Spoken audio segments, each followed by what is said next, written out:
What is the optimal recorded signal strength and what would its waveform look like? Let me start with a quick explanation of a couple of technical terms that you may or may not be familiar with. First is headroom. Before the digital age and way back when I was just a live sound tech, headroom simply referred to how much more I could turn something up without it getting distorted. In the live sound world, this was usually discussed to determine if we had enough power on the PA system. If I had to keep everything fairly high on the faders, then I probably didn't have enough power in the amp rack for the size of the room.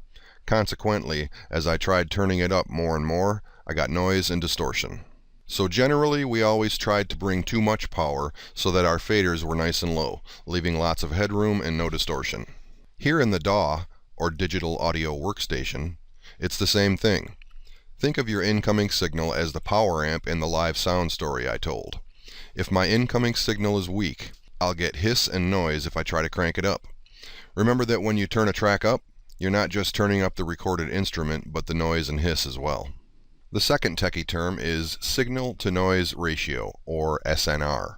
This is basically a way to refer to the amount of instrument signal as compared to the amount of blank space you have between the waveform and the edge of the clip. And speaking of waveform, that's our third techie term.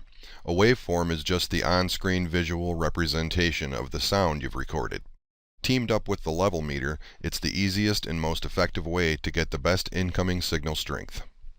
I've recorded some acoustic guitar at 3 different levels.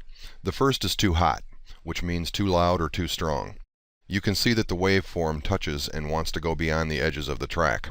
This is called clipping and leaves you zero headroom, and will result in distortion when you play it back.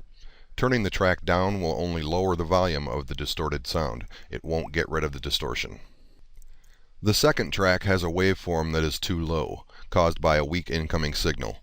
The track won't be very audible compared to other tracks, and you would probably end up trying to turn it up in the mix. And in doing so, you would also be turning up noise and hiss.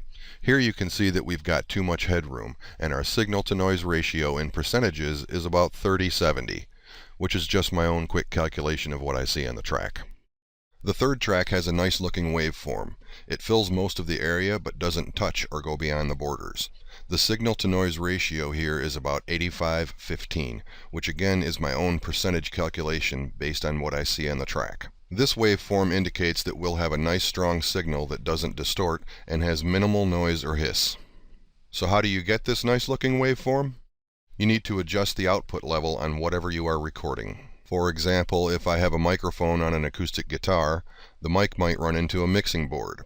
So I would use the gain and level fader on the board to adjust the signal being sent to the computer.